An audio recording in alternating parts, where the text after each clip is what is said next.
Xin chào bà con nha. Hôm nay mình có lắp hệ thống tưới ở Thế Lai bà con. Thì miếng vườn này thì nó đang trồng là cây na ha. Thì miếng vườn này thì chỉ có 2 clip thôi. 2 clip này có chiều dài là 200 m nha. Nhưng mà clip bên đây thì nó có một cái đuôi ở sau này khoảng 50 m nữa nha bà con.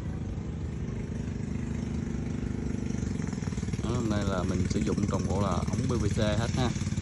Diện tích này là nó xài khoảng 150 cái bát nha bà con. Thì mình sử dụng là cái motor Super Win 2HP ha.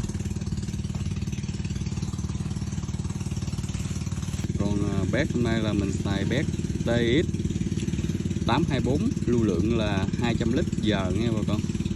Bát này có là bát thân xay ha. Thì cũng sắp hoàn thiện rồi, mình xả cặn rồi mình gắn bát vô rồi mình mà quay lúc mà lên nước cho bà con xem nha.